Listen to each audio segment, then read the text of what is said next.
Hello बच्चों, आप सभी का स्वागत है अल्फा इंस्टीट्यूट में। तो कैसे आप सभी लोग? मैं उम्मीद करती हूँ कि आप सभी लोग बहुत अच्छे होंगे, स्वस्थ होंगे, मस्त होंगे और आपकी जो बोर्ड एग्जाम की तैयारी है वो बहुत अच्छी तरीके से चल रही होगी। तो फटाफट सभी बच्चे लिंक को शेयर कर दो ताकि सभी बच्चे आ जाएं। और आज की क्लास में हमारा जो चल रहा है, हम डेली कर रहे हैं इंपॉर्टेंट पीवाई के यानी प्रीवियस ईयर क्वेश्चन जो 2015 से 2023 तक की है, यानी कि 2015 से लेके 2023 तक की आपके बोर्ड एग्जाम में पूछे जाने वाला क्वेश्चन है और जिनके पूरे चांसेस है आपके 2024 में आने के। ठीक है, तो सभी बच्चे को good evening, good evening, good evening. जितने बच्चे क्लास में आ चुके हैं सभी को गुड इवनिंग। तो एक बार सभी लोग कैसे हैं कमेंट में ज़रूर लिखना। और बिल्कुल फिर ठीक है, मस्त है, उसके बाद सीरियस होके क्लास को देखनी है ना। आपस में बात नहीं करना, आपस में बात करना होगा तो बहुत ज़रूरी इमरजेंसी है तो आपस में बात करना, नहीं तो फिर कोई ज़रूरी नहीं है। ठीक है, तो चलिए क्लास को स्टार्ट करते हैं बिना किसी देरी के। जीन अभियांत्रिकी में उपयोग होने वाले दो वाहकों को हम कहते हैं वेक्टर्स। तो जीन अभियांत्रिकी में जो हमारा क्या है, जीन है, तो जीन अभियांत्रिकी में उपयोग होने वाले दो वाहकों यानी वेक्टर्स का उल्लेख कीजिए। क्या है? जीन अभियांत्रिकी में, जो जीन अभियांत्रिकी है तो में उपयोग होने वाले दो वाहकों यानी जो वेक्टर है उस वेक्टर का क्या करिए, उल्लेख कीजिए। आंसर में क्या लिखोगे कि जीन अभियांत्रिकी में जीवाणु के प्लाज्मिड, ठीक है, जो जीन अभियांत्रिकी है तो जीन अभियांत्रिकी में जीवाणु के प्लाज्मिड एवं बैक्टीरियोफेज या जीवाणु भोजी जिसको हम कहते हैं विषाणु। देखो, जो बैक्टीरियोफेज होता है उसको हम जीवाणु भोजी कहते हैं। अब आप बैक्टीरियोफेज या जीवाणु भोजी के नाम से आप ये मत समझना कि ये जो जीवाणु भोजी है ये क्या है, बैक्टीरिया। नहीं, बिल्कुल नहीं, ये एक वायरस है और ये वायरस क्या है, बैक्टीरिया को क्या इन्फेक्ट करने वाला, यानी बैक्टीरिया को भक्षण है ना, भोज यानी कि बैक्टीरिया को भक्षण करने वाला। तो जीन अभियांत्रिकी में जीवाणु के प्लाज्मिड यानी जो ये बैक्टीरिया है, जैसे आपको पता नहीं कोई बैक्टीरिया है ना, ये माना बात क्या है, ये एक बैक्टीरिया है। ठीक है, अब इसका इधर क्या है, डीएनए है, ठीक है, और यहीं पे क्या है, प्लाज्मिड है।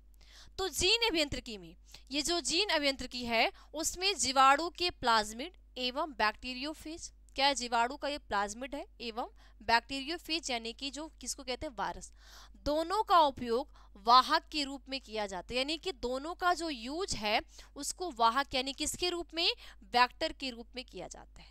तो जीन अभियांत्रिकी में उपयोग होने वाले दो वाहकों का उल्लेख कीजिए।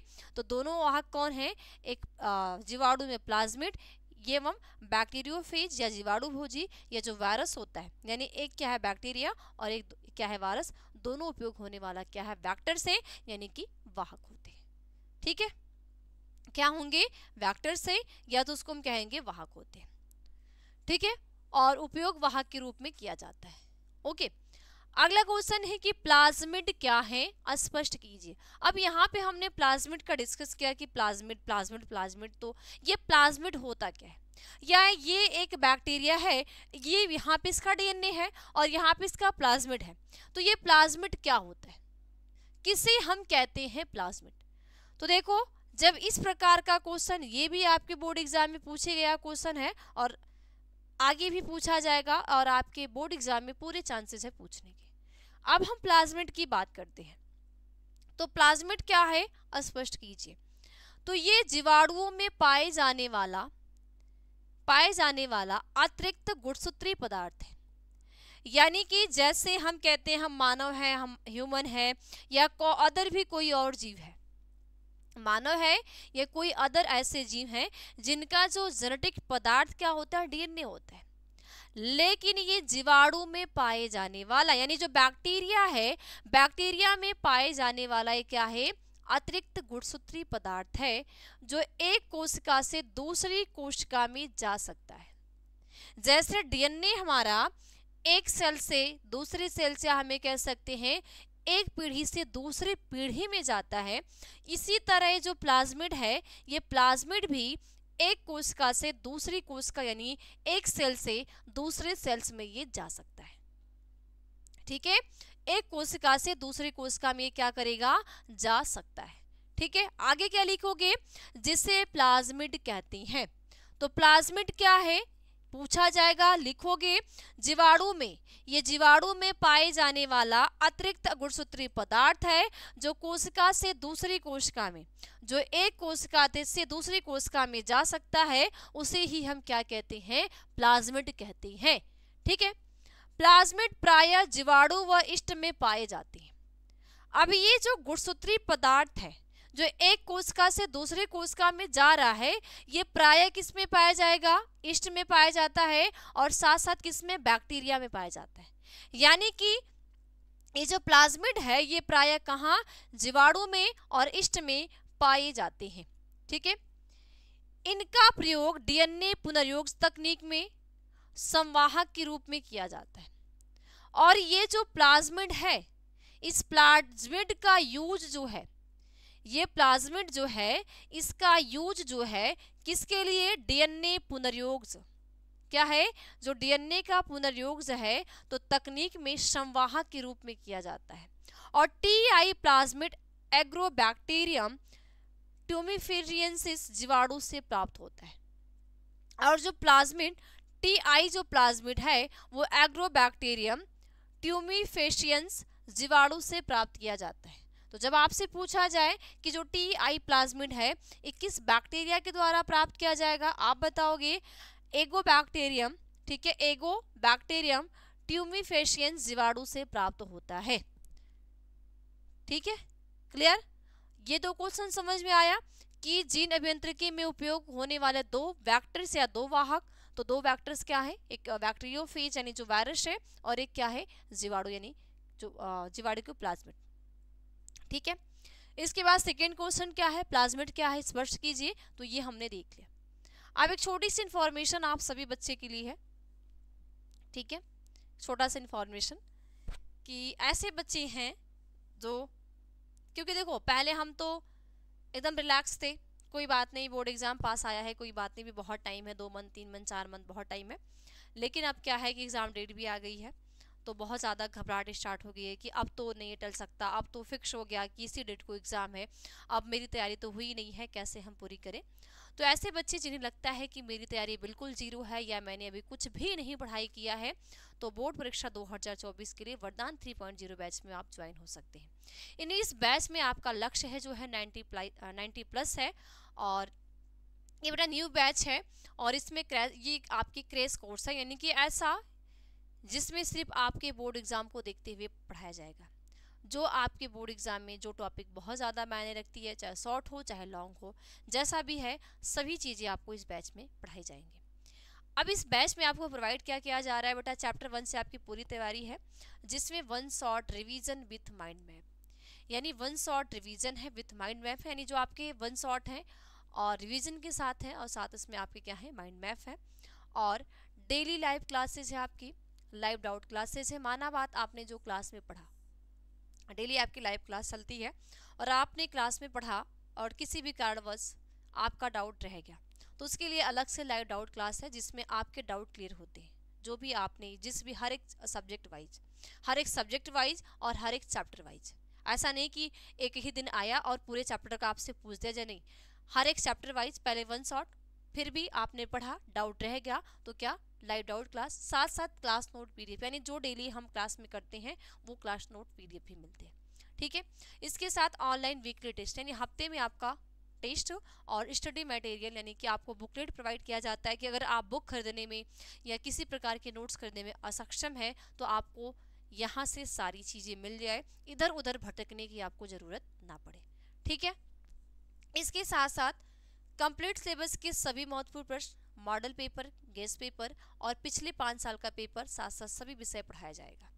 यानी कि आपके जितने भी महत्वपूर्ण प्रश्न हैं, जैसे ये आप यहाँ पे देख रहे हो, आपके यूट्यूब पर जो डेली आपके प्रीवियस ईयर क्वेश्चन चल रहे हैं, ठीक है, इसी ठीक तरीके से आपके वहाँ पे भी होते हैं, ऐप पे भी होंगे। क्या, मॉडल पेपर, गेस्ट पेपर, पिछले 5 साल का पेपर, और सभी सब्जेक्ट, चाहे आपका हिंदी हो, इंग्लिश है, मैथ, बायो, केमिस्ट्री, फिजिक्स, जो भी आपसे साइंस से रिलेटेड सब्जेक्ट है, वो सभी विषय पढ़ाया जाएगा। कि ऐसा ना हो कि अगर आप इस बैच में ज्वाइन होते हैं तो आधा आपको यहाँ पढ़ना पड़े और आधा किसी और जगह जाना पड़े, नहीं, आपका एक ही जगह में सारी चीज़ एकदम बिल्कुल क्लियर हो जाएगी। तो जिस भी बच्चे इस बैच में जुड़ना चाहते हैं, अल्फा इंस्टीट्यूट प्रो ऐप को डाउनलोड करें और इस ऐप को, एप्लीकेशन को डाउनलोड करके आप इस बैच में ज्वाइन हो सकते हैं। किसी प्रकार की आपको दिक्कत होती है तो 9305771375 इस नंबर पे कॉल करके भी आप जानकारी ले सकते हो। इस नंबर पे कॉल करके आप इस बैच में ज्वाइन हो सकते हो, ठीक है। और इसके साथ साथ इस बैच में आपको इतने सर और मैम पढ़ाएंगे। देखो, जब टीम मजबूत है, जब एक टीम मजबूत है तो पढ़ाई भी आपकी क्या होगी, मजबूत है। हाँ, बस आपको लेने आना चाहिए। यहाँ पे आपको देने के लिए इतने सारे लोग मेहनत कर रहे हैं, ठीक है, दे भी रहे हैं। अब आपके ऊपर है कि आप कैसा ले रहे हो। देने वाला तो दे रहा है, अब लेने वाले कैसे ले रहे हो, ठीक है। तो अगर आप मेहनत करना चाहते हो, अभी भी जो आपके पास ये बचा हुआ समय है, उस बचे हुए समय को अच्छे चीज़ों में, ठीक है, अच्छी तैयारी में, बेस्ट तैयारी में लगाना चाहते हो तो आप इस बैच में आइए, वरदान 3.0 बैच में, और जुड़ जाइए और अपनी तैयारी को बेस्ट बनाइए, ठीक है। तो इसी के साथ आगे चलते हैं। ये हो गई आपके लिए एक नोटिफिकेशन। बहुत सारे बच्चे बोलेंगे मैम ये तो पता ही, आप तो रोज ही बता दे बेटा। बिल्कुल, लेकिन कुछ ऐसे भी बच्चे होते हैं जो नए हैं, जो इधर उधर भटक रहे हैं, जो परेशान हैं कि नहीं अब हम क्या करें क्या ना करें, तो उन सभी के लिए, ठीक है। चलिए, अगला क्वेश्चन है प्लाज्मिड डीएनए व गुणसूत्र डीएनए में अंतर बताइए। यानी कि प्लाज्मिड डीएनए क्या होता है और जो गुणसूत्र डीएनए क्या होता है, इनमें अंतर क्या होता है। तो प्लाज्मिड डीएनए एवं गुणसूत्र डीएनए क्या होता है, इनमें अंतर बताइए, ठीक है। तो फटाफट नोट करो।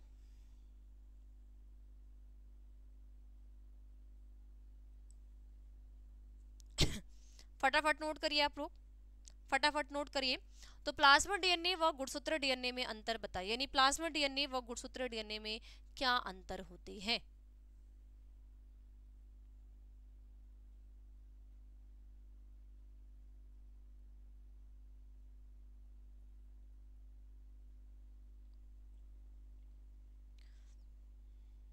ठीक है, तो प्लाज्मिड डीएनए व गुणसूत्र डीएनए में अंतर बताइए।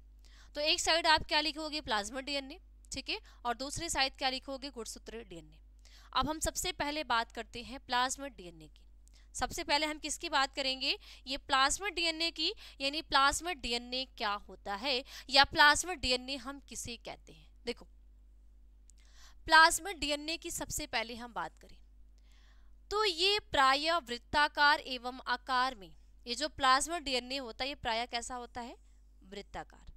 तो ये प्रायः वृत्ताकार एवं आकार में 1.5 से 500 केबी में अपेक्षाकृत छोटा होता है, ठीक है। यह हमें कह सकते हैं कि ये प्रायः वृत्ताकार एवं आकार में अपेक्षाकृत छोटा होता है, ठीक है।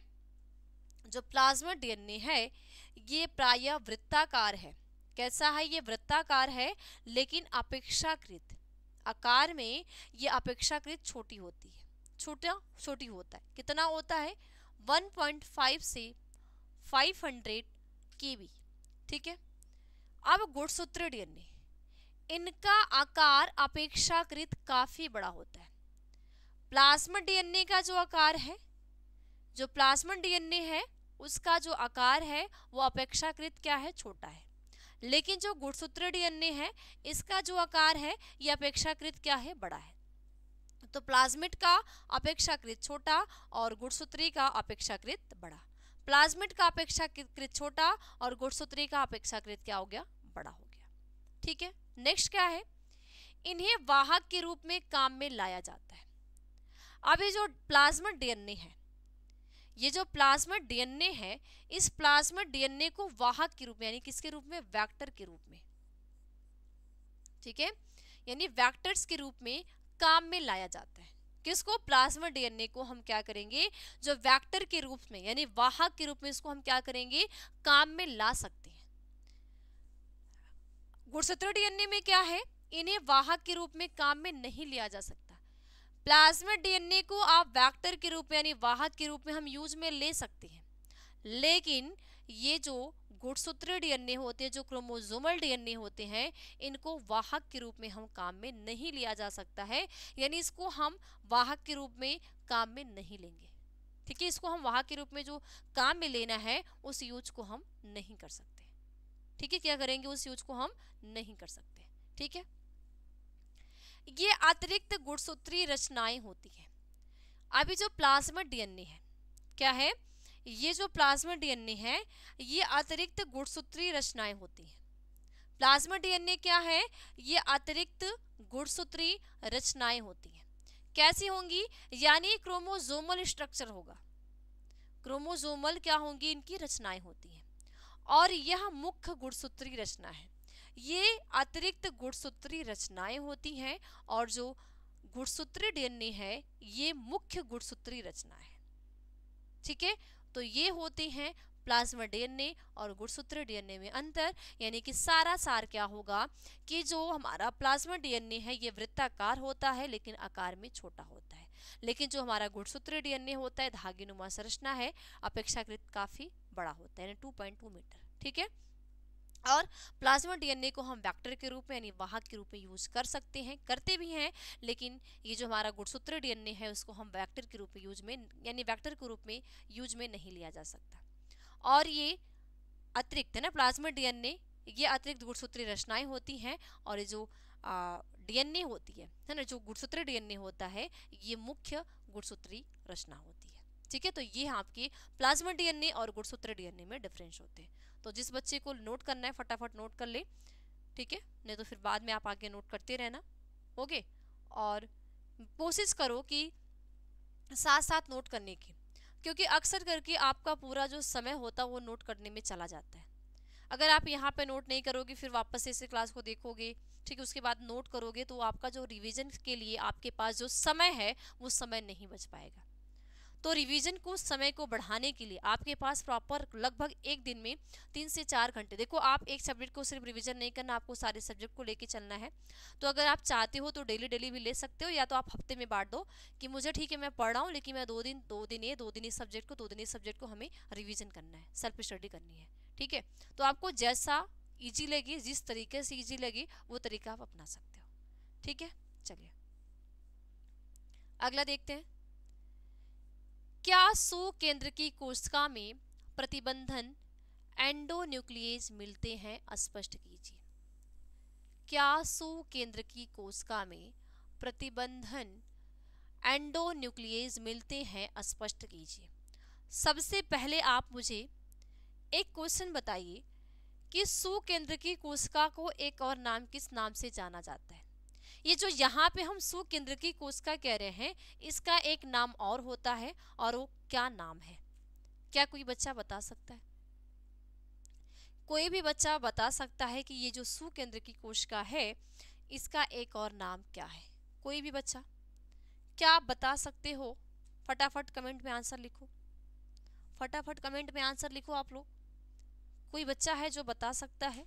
बताइए, सभी के आंसर कमेंट में दिखने चाहिए कि सुकेंद्रकी कोशिका को एक और नाम से जाना जाता है और उस नाम को हम क्या कहते हैं, बताइए।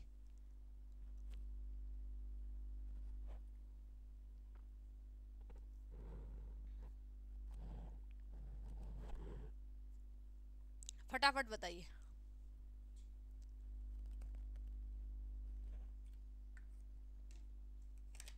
कमेंट में आंसर मुझे दिखने चाहिए, सभी बच्चे के आंसर मुझे कमेंट में दिखने चाहिए। बेटा बताओ क्या कहते हैं, क्या हम कहते हैं, बताइए। तो बेटा हम कहते हैं यूकैरियोटिक सेल। जो सुकेंद्रकी कोशिका है उस सुकेंद्रकी कोशिका को एक नाम से और जानते हैं और उस नाम को हम कहते हैं यूकैरियोटिक सेल। तो जो हमारी यूकैरियोटिक सेल होती है ये दो प्रकार की होती है, प्लांट सेल और एनिमल सेल, यानी पादप कोशिका और जंतु कोशिका।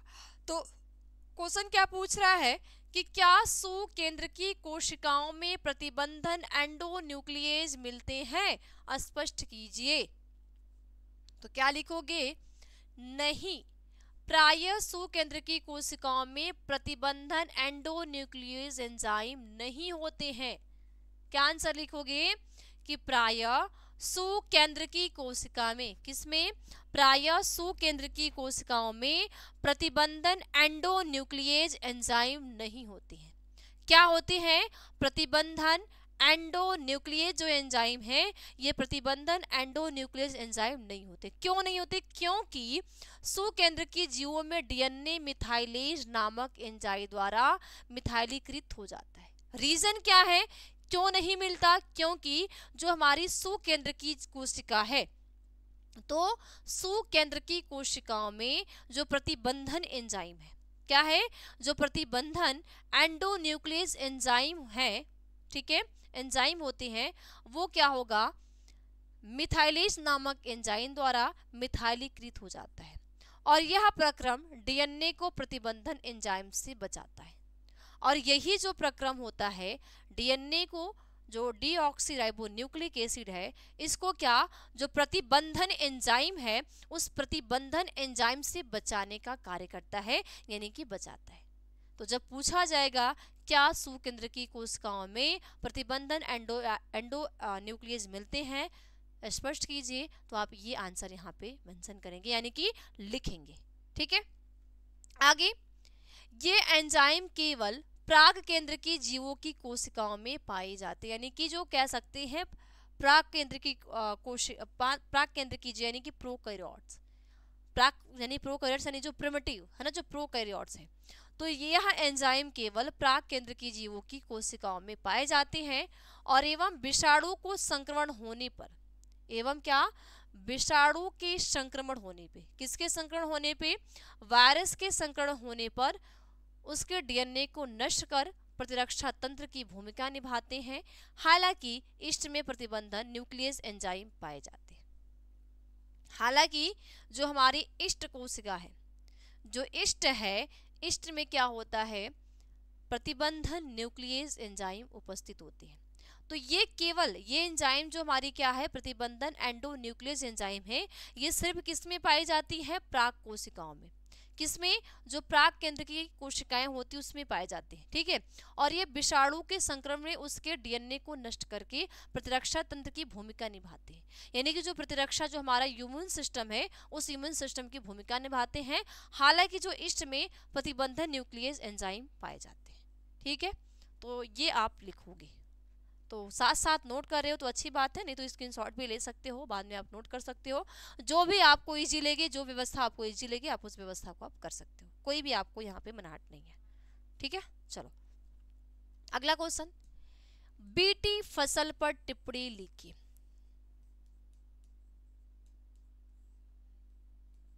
बीटी फसल पे, बेटी फसल पर टिप्पणी लिखिए, यानी बेटी फसल क्या है? तो बेटी फसल पे टिप्पणी लिखिए। अब ये बेटी फसल क्या होती है? तो बेटी फसल पे टिप्पणी लिखिए। अब अगर हम बेटी फसल यानी कि बीटी क्रॉप्स, बेटी फसलें यानी बीटी क्रॉप्स, तो जैव प्रौद्योगिकी द्वारा, किसके द्वारा? जैव प्रौद्योगिकी द्वारा ऐसी फसलें उत्पन्न की जा रही हैं जिनमें कीटनाशकों की आवश्यकता नहीं होती, क्योंकि ये पादप जातियां पीड़क प्रतिरोधी होती हैं। ठीक है, क्या लिखोगे? जब बेटी फसल पे बच्चे आपसे टिप्पणी पूछेगा, आपसे टिप्पणी लिखने के लिए आएगा, तो इस चीज को आप वहां पे लिखोगे। क्या लिखोगे? बेटी फसलें यानी बीटी क्रॉप्स। ठीक है, बीटी फसलें यानी कि बीटी क्रॉप्स जैव प्रौद्योगिकी द्वारा ऐसी फसलें उत्पन्न की जा रही हैं। किसके द्वारा? जैव प्रौद्योगिकी के द्वारा। किसके द्वारा भाई? जैव प्रौद्योगिकी के द्वारा ऐसी फसलें उत्पन्न की जा रही हैं जिसमें कीटनाशकों की आवश्यकता नहीं होती, यानी जो हमारा जैव प्रौद्योगिकी है और इस जैव प्रौद्योगिकी के द्वारा ऐसी फसल का उत्पन्न किया जा रहा है, ऐसी फसलें उगाई जा रही हैं जिसमें किनमें कीटनाशकों की आवश्यकता नहीं होती। जैसे एग्जांपल, अगर हम कोई खेती करते हैं, हम गेहूं की खेती कर रहे हैं, धान की खेती कर रहे हैं, या कोई वेजिटेबल्स की खेती कर रहे हैं, जैसे मटर हो गया, गोभी हो गया ना, मूली हो गया, और भी सारी चीज़ों का जब हम खेती करते हैं ना, पालक हो गया, तो हम उस पर क्या करते हैं? कीटनाशक दवा छिड़कते हैं। कीटनाशक दवा क्यों छिड़कते हैं? ताकि उसमें कीट पतंगे की वजह से कोई उसमें रोग ना लगे। तो बीटी फसल में क्या है कि जैव प्रौद्योगिकी द्वारा, जो हमारी जैव प्रौद्योगिकी है, इसके द्वारा ऐसी फसल का उत्पादन किया जा रहा है जिससे किसी प्रकार की कीटनाशक की आवश्यकता नहीं होती। क्यों नहीं होती? क्योंकि ये पादप जातियां पीड़क प्रतिरोधी होती हैं। क्योंकि ये जो प्लांट की जातियां ही होती हैं, ये क्या होती है? पीड़क प्रतिरोधी ही होती हैं। जब ये पीड़क प्रतिरोधी होती हैं तो इनको किसी भी कीटनाशक की जरूरत नहीं होती है। ठीक है। बीटी एक प्रकार का प्रतिविष है। अब ये जो बीटी क्रॉप्स है, ठीक है, ये जो बीटी क्रॉप्स है, ये एक प्रकार का विष है, प्रतिविष है, जो बैसिलस यूरी, ठीक है, यूरिनजिएंसिस, ठीक है, बैसिलस थ्योरी यूरिजिएंसी, ठीक है, थ्योरी एंजिएंसिस, ठीक है, जीवाणु से निर्मित होता है। यानी बीटी एक प्रकार का क्या है? प्रतिविष है, जो बैसिलस थ्योरी एंजिएंसिस, ठीक है, थ्योरिनजिएंसिस जीवाणु से निर्मित होता है। ठीक है। तो आपसे पूछा जा सकता है बीटी क्या है, तो बताओगी बीटी एक प्रकार का क्या है? प्रतिविष है। अब ये बीटी किस विषाणु से निर्मित होता है? तो बैसिलस थ्योरी एंजिएंसिस जीवाणु के द्वारा, यानी कि बैसिलस थ्योरी एंजिएंसी और बीटी। ठीक है। तो ये आप इस पे टिप्पणी लिख लोगे। ठीक है, क्लियर? जब बेटी फसल पे टिप्पणी लिखेगी लाएगी तो आप इसको लिखोगे। अगला क्वेश्चन, यूएसए कंपनी ने भारतीय चावल की कौन सी किस्म का पेटेंट करा लिया है? जो यूएसए की कंपनी है ने भारतीय चावल की, यानी कि जो यूएसए की कंपनी है, हमारी इंडिया की कौन सी चावल की किस्म का पेटेंट करा लिया है? ठीक है। तो क्या लिखोगे? भारतीय बासमती चावल का अर्धबौनी किस्मों से। इंडिया की जो बासमती चावल है, बासमती चावल बेटा बहुत ज्यादा फेमस होता है, तो इंडिया का यानी भारतीय बासमती चावल का अर्धबौनी किस्में से संकरण कराकर एक नई खोज का दावा अमेरिकन कंपनी द्वारा किया गया है। यानी जो हमारी भारतीय बासमती चावल का, जो हमारे इंडिया का बासमती चावल है, इस चावल का अर्धबौनी किस्मों से, किससे? अर्धबौनी किस्में, अर्धबौनी का मतलब जो आदि अर्धबौनी, तो अर्धबौनी किस्मों से संकरण कराकर एक नई खोज का दावा अमेरिकन कंपनी के द्वारा किया गया है। और इस बासमती चावल का पेटेंट भी अमेरिकन कंपनी द्वारा करा लिया गया है। और ये जो बासमती चावल का पेटेंट है भी, ये भी क्या है? अमेरिकन कंपनी के द्वारा किया गया है। यानी जो अमेरिका कंपनी ने, जिसको यूएसए कहते हैं, भारत की कौन सी किस्म का पेटेंट करा लिया है? तो आप क्या बोलोगे? बासमती चावल का। किसका? ये जो हमारी बासमती चावल है, इस बासमती चावल का। ठीक है, तो समझ में आ गया? सभी बच्चे 1 मिनट का समय दे रही हूँ, 1 मिनट का समय दे रही हूँ, फटाफट जल्दी जल्दी नोट करो सभी बच्चे, फिर आगे हम लोग चले। ठीक है, आगे हम लोग चले।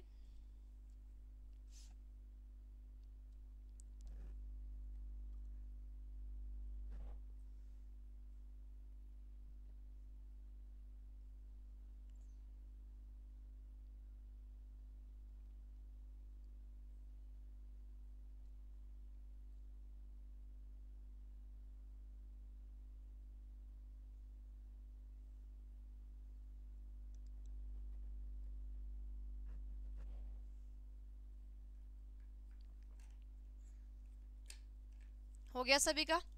चलिए आगे देखते हैं।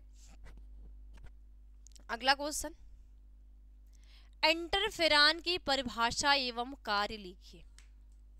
अब ये इंटरफेरॉन की परिभाषा एवं कार्य लिखिए। यानी अभी इंटरफेरॉन क्या होता है, इसके परिभाषा को लिखना है, और इसके परिभाषा के साथ साथ आपको इसके कार्य को बताना है कि जो इंटरफेरॉन क्या होते हैं। तो इंटरफेरॉन की परिभाषा एवं कार्य को लिखिए। अब इंटरफेरॉन की बात करते हैं। तो इंटरफेरॉन प्रति विषाणु ग्लाइकोप्रोटीन है। क्या पूछ दिया जाए भाई इंटरफेरॉन क्या है? तो इंटरफेरॉन जो है प्रति विषाणु ग्लाइकोप्रोटीन है, जो प्रतिरक्षा नियंत्रक की भांति कार्य करते हैं। ये जो ग्लाइकोप्रोटीन है, इंटरफेरॉन प्रतिविषाणु ग्लाइकोप्रोटीन है। यानी जो इंटरफेरॉन है ये प्रतिविषाणु क्या है, ग्लाइकोप्रोटीन है, जो प्रतिरक्षा तंत्र की भांति कार्य करते हैं और इनका प्रयोग अनेक रोगों के उपचार हेतु किया जा रहा है। और ये जो इंटरफेरॉन है, इस इंटरफेरॉन का जो यूज है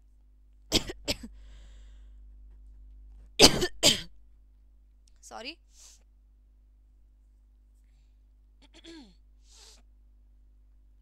ये जो इंटरफेरॉन का यूज है, ये क्या किया जा रहा है कि इनका प्रयोग अनेक रोगों के उपचार हेतु किया जा रहा है। यानी जो ये विभिन्न विभिन्न रोग हैं, इस विभिन्न रोगों का उपचार करने के लिए ना, इलाज करने के लिए इस इंटरफेरॉन का यूज किया जा रहा है। तो आप बोलोगे जो प्रतिरक्षा नियंत्रक का कार्य करता है, ठीक है, प्रतिरक्षा नियंत्रक की भांति भी कार्य करता है और ये प्रतिविष ग्लाइकोप्रोटीन है। तो ये आपकी परिभाषा और कार्य हो गए।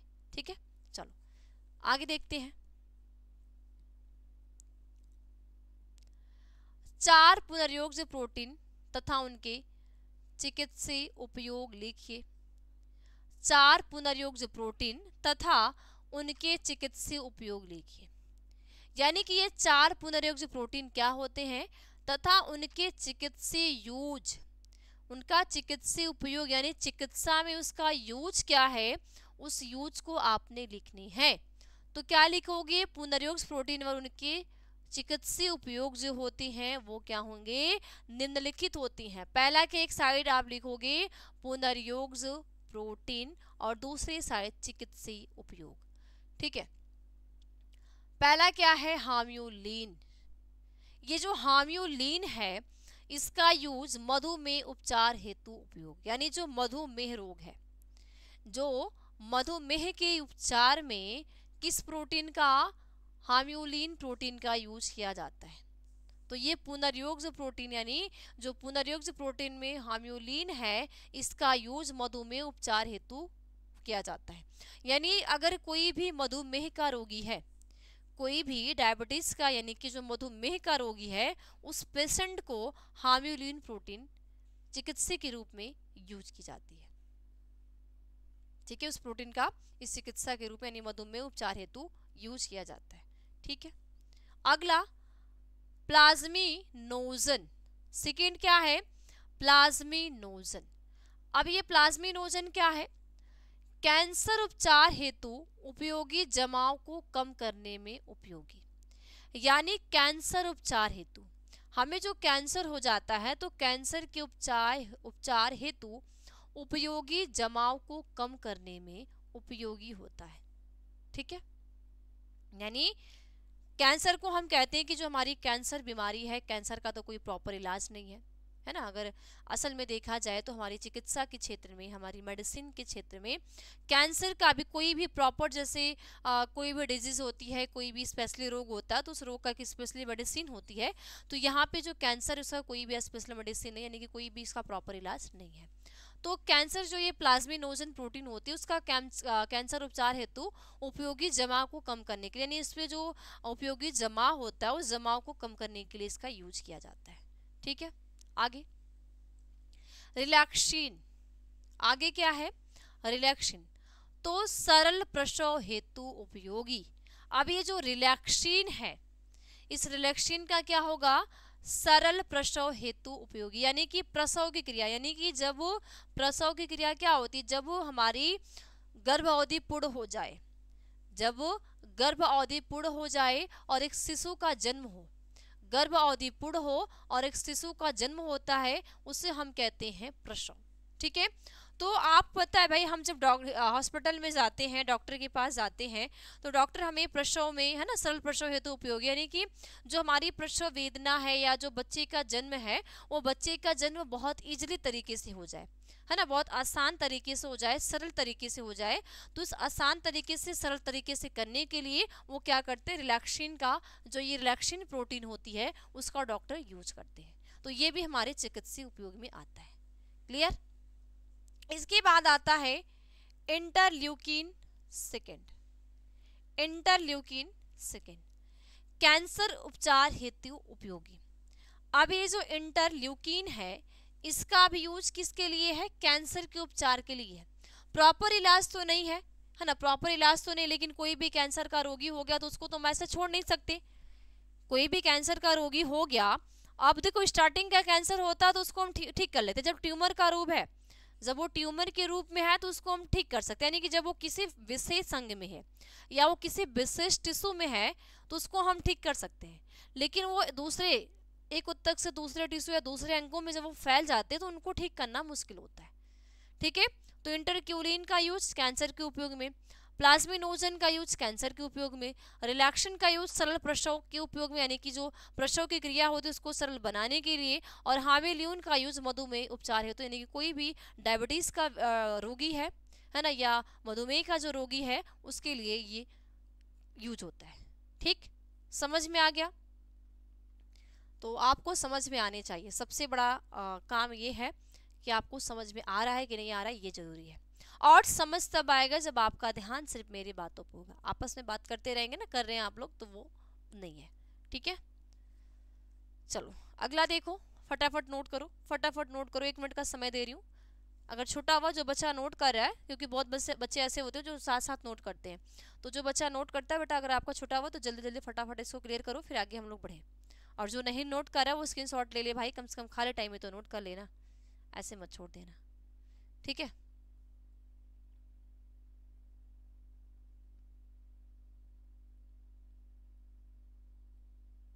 हो गया?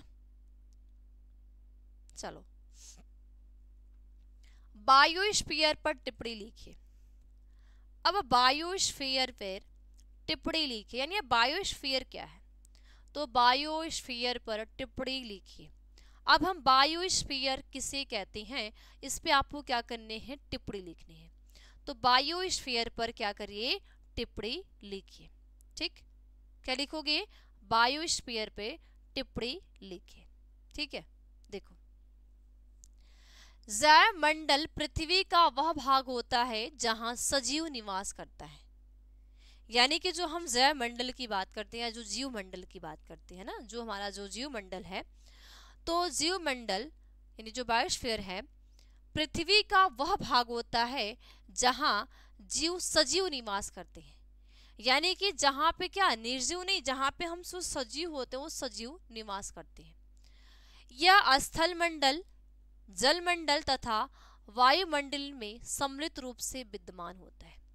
और ये जो हमारा जीव मंडल या जैव मंडल या बायोस्फीयर है, ये स्थल मंडल में, वायुमंडल में, ठीक है, किसमें, स्थल मंडल में, वायुमंडल में और जल मंडल में, ये सम्मिलित रूप से क्या होते हैं, विद्यमान होते हैं। तो बायोस्फीयर पर टिप्पणी लिखिए तो क्या बोलोगे, जैवमंडल पृथ्वी का वह भाग होता है जहां पे सजीव निवास करता है, और यह स्थल मंडल, जल मंडल तथा वायुमंडल में सम्मिलित रूप से विद्यमान होता है।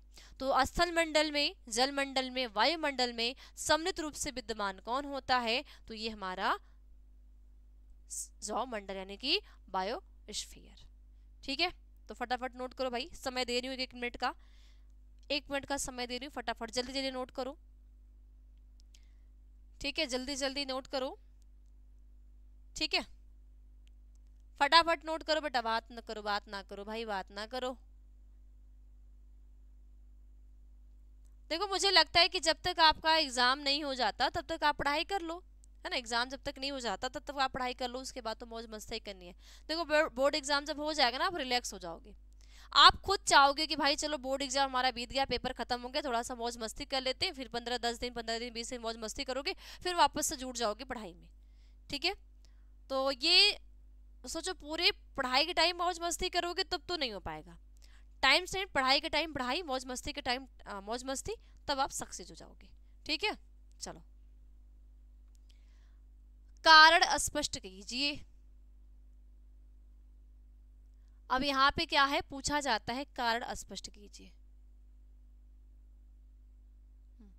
किस पे, एक पहला है, जलोद्भिद में वायु अवकाश अत्यधिक विकसित होता है इस पे, और मध्योद्भिद पादप नमक के जल में रखने पर मर जाता है। ऐसा क्या होता है, इन दोनों को कारण स्पष्ट कीजिए। क्या है, कारण स्पष्ट कीजिए। तो क्या कारण स्पष्ट कीजिए, पहला क्या है कि जलोद्भिद में वायु अवकाश अत्यधिक विकसित होता है। क्या कारण है, यानी कि जो जलोद्भिद है, ठीक है, जो जलोद्भिद है, तो जलोद्भिद में वायु अवकाश अत्यधिक विकसित होता है। ठीक है, जो वायु अवकाश है ये बहुत ज्यादा यानी कि अत्यधिक क्या होता है, विकसित होता है। तो ऐसा क्यों होता है, ये विकसित होने का रीजन क्या है, क्यों विकसित होता है, क्या इसका रीजन है? तो जलोद्भिद में वायु अवकाश अत्यधिक विकसित होता है, ऐसा क्यों होता है और इसका क्या रीजन है? आंसर क्या लिखोगे? रीजन लिखोगे कि जलोद्भिद पादपों में पाए जाने वाले वायु अवकाश पादपों को जल में तैरने में सहायता करते हैं। यानी कि जितने भी हाइड्रोफिली प्लांट्स हैं, यानी कि जितने भी जलोद्भिद, जलोद्भिद का मतलब होता है जल में पाए जाने वाला, और मरुद्भिद का मतलब होता है मरुस्थली, यानी जो रेगिस्तान भाग होता है, रेगिस्तान भाग में पाए जाने वाला। ठीक है, तो जलोद्भिद पादप, ठीक है, जलोद्भिद पादपों में पाए जाने वाले जो वायु एयर अवकाश पादपों को जल में तैरने में सहायता करता है, और इसके अतिरिक्त यह गैसों के विनिमय में भी सहायता करते हैं। तो जलोद्भिद में वायु अवकाश अत्यधिक विकसित होता है। क्यों? क्योंकि जलोद्भिद पादप में पाए जाने वाले वायु अवकाश पादपों को चलने में, तैरने में सहायता करता है, और इसके अतिरिक्त यह गैसों के विनिमय में भी सहायता करता है। क्या करता है? जो गैसों का विनिमय, गैसों का विनिमय का मतलब गैसों का आदान प्रदान करने में भी क्या करता है, ये सहायक होता है। ठीक है, तो फटाफट नोट करो सभी बच्चे, सभी बच्चे जल्दी जल्दी नोट करो इसको, जल्दी जल्दी नोट करिए आप लोग, फिर आगे टॉपिक में हम लोग चलें। दूसरा जो कारण है उस पे, ठीक है,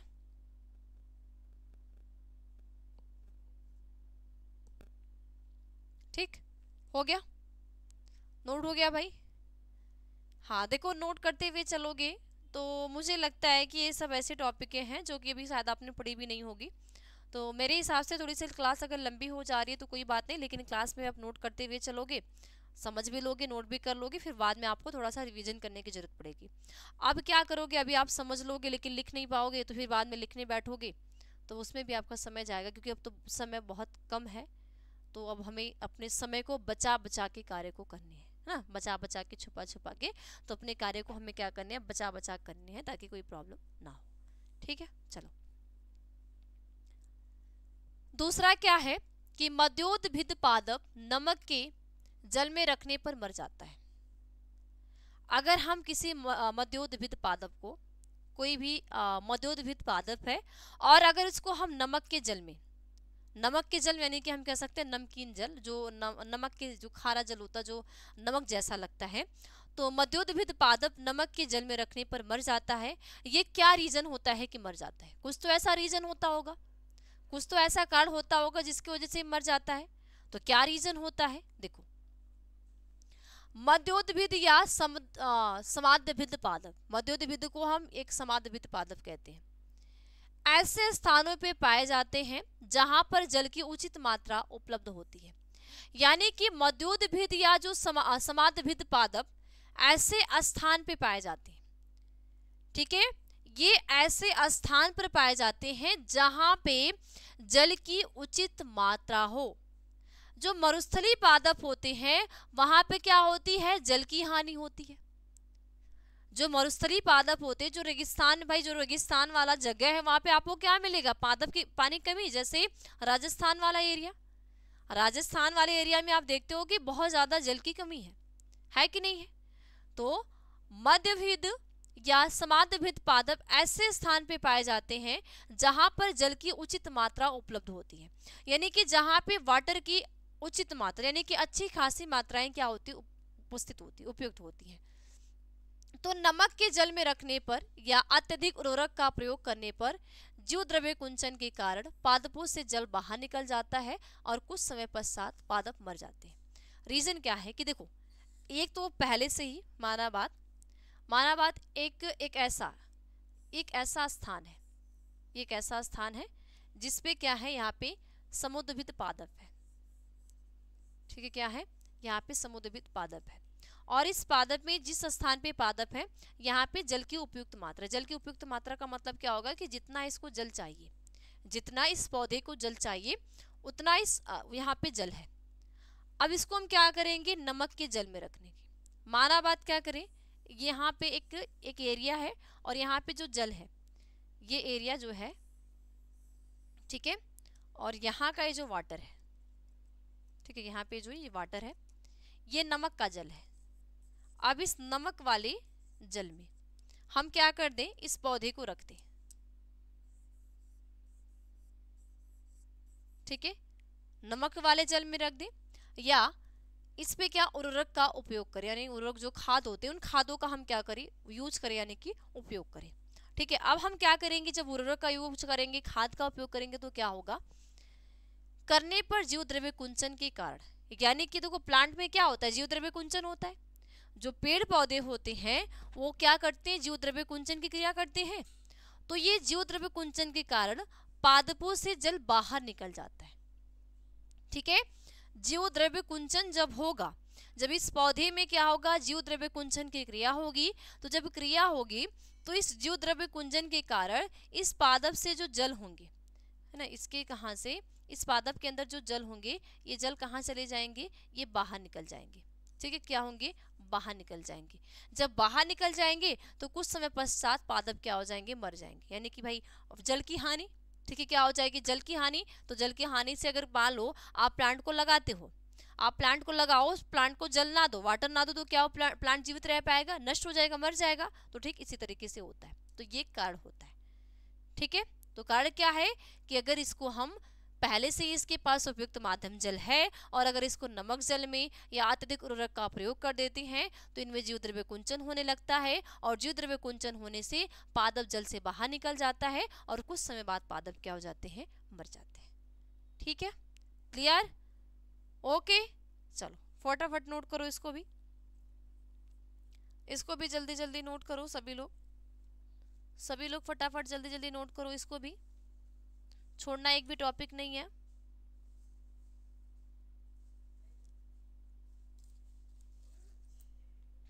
ठीक है, एक भी टॉपिक आपने छोड़नी नहीं है।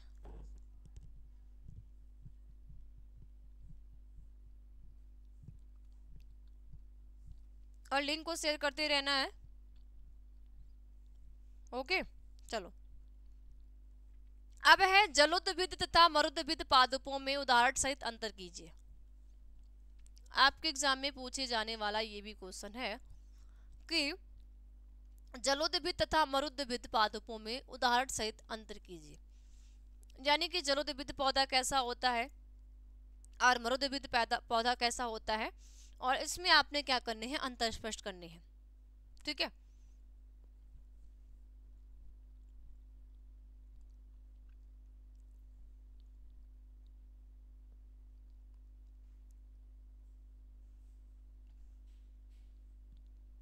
तो एक साइड लिखोगे जलोदविद, ठीक है, और दूसरी साइड क्या लिखोगे, मरुदविद। एक साइड क्या लिखोगे, जलोदविद पादप, और दूसरी साइड मरुदविद पादप। तब ये जलोदविद पादप और मरुदविद पादप क्या होते हैं, इस चीज को हम समझते हैं। ठीक है, चलो देखो, जलोदविद पादप में सबसे पहले पॉइंट क्या नोट करोगे, तना लंबे, इनका जो तना है यानी कि क्या होगा, जो स्टेम होगा, जलोदविद पादप का जो क्या होगा, स्टेम होगा। तो तना लंबे, पर्वो यानी कि इंटरनोड्स, लंबे पर्वो यानी जो तना लंबे पर्वो यानी कि क्या होगा, इंटरनोड्स, एक नोड्स होता है, एक इंटरनोड्स होता है। तो तना लंबे पर्वो यानी इंटरनोड्स वाला, दुर्बल वायुकोश युक्त तथा स्पंजी होता है। यानी कि जितने भी जलोदविद पौधे का स्टेम है, जितने भी जलोदविद पौधा है और उसका जो तना है वो तना कैसा होगा, इंटरनोड्स वाला, दुर्बल वायुकोश युक्त तथा स्पंजी होता है। क्या होगा, इसमें वायुकोश उपस्थित होगा, और वायुकोश उपस्थिति होने के साथ साथ कैसे होंगे, ये स्पंजी होंगे। ठीक है, कैसे होंगे, स्पंजी होता है। यांत्रिक उत्तक अनुपस्थित होते हैं, साथ साथ इनके अंदर का जो यांत्रिक टिश्यू होता है, जलोदविद पौधे में जो यांत्रिक टिश्यू होते हैं ये अनुपस्थित होते हैं। यानी कि यहाँ पे यांत्रिक टिश्यू का अभाव होता है, यानी कि ये अनुपस्थित होते हैं। ठीक है, क्या होंगे? अनुपस्थित होते हैं। तो ये किस में आप लिखोगे? जलोदभिद में पहले पॉइंट ऐड करोगे। अब मरुदभिद में पहले पॉइंट्स क्या नोट करोगी? क्या लिखोगे? तना मांसल प्रणाब रूप में रूपांतरित होता है।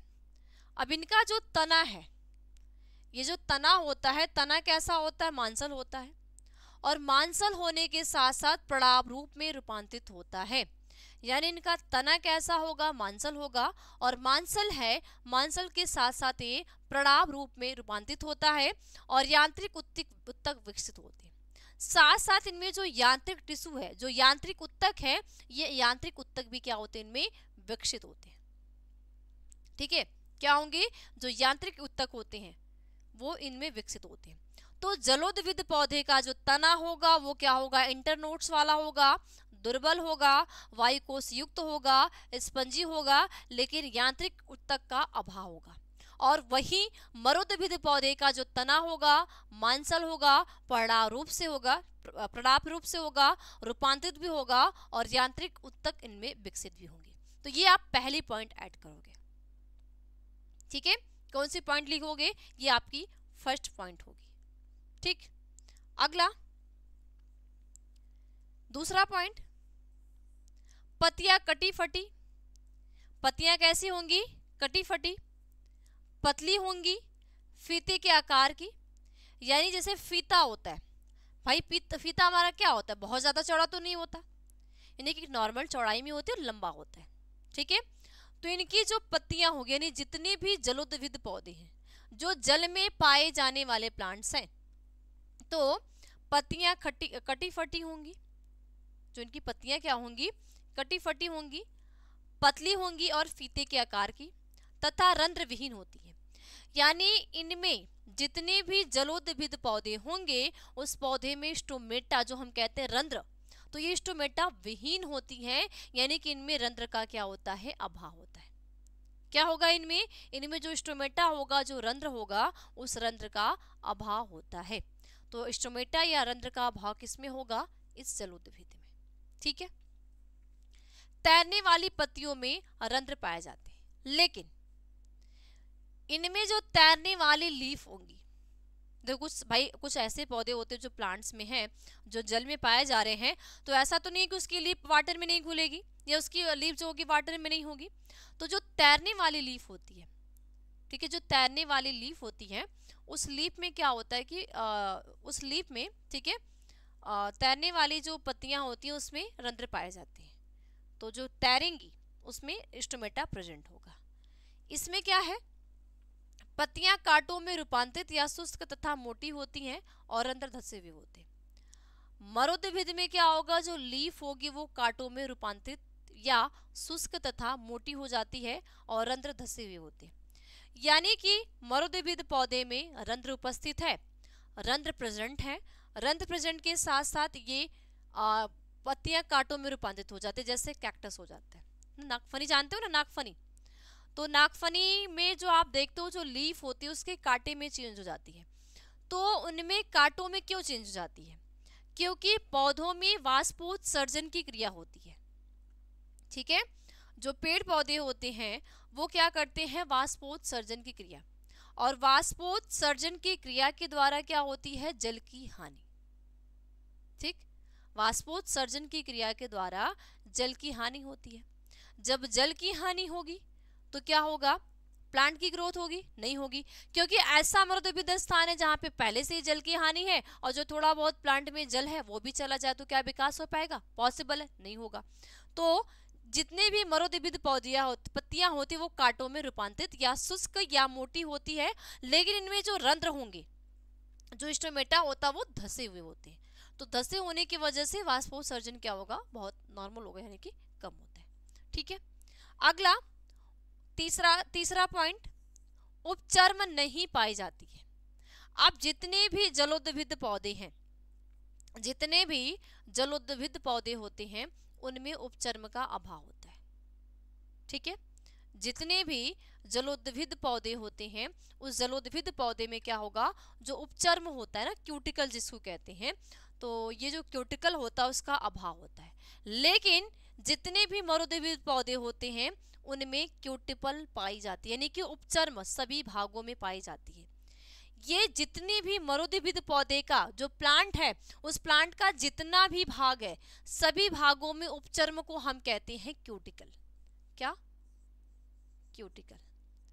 तो इनमें इनके जो आल पार्ट्स है, इनका जो आल पार्ट्स होगा उनमें ये क्यूटिकल होगा, और इनमें ये जो क्यूटिकल है, ये जो उपचर्म है, इसका अभाव होगा। क्योंकि एंडोडर्मिस के ऊपर जो हमारी सॉरी एपिडर्मिस होती है, जो बाह्य त्वचा होती है, बाह्य त्वचा के ऊपर हमारी क्या होती है? क्यूटिकल की लेयर पाई जाती है। बाह्य त्वचा के ऊपर क्या है? क्यूटिकल की लेयर। तो ये जरूरी नहीं है कि सभी पौधे में ऐसा है, ये जरूरी नहीं है कि सभी पौधे में क्यूटिकल की लेयर प्रेजेंट है, नहीं, किसी में हो भी नहीं सकती, नहीं भी। तो आप सामने देख रहे हो कि जलोदविद में क्यूटिकल की लेयर है और इसमें नहीं है, जलोदविद में नहीं है और मरुद्भिद में है।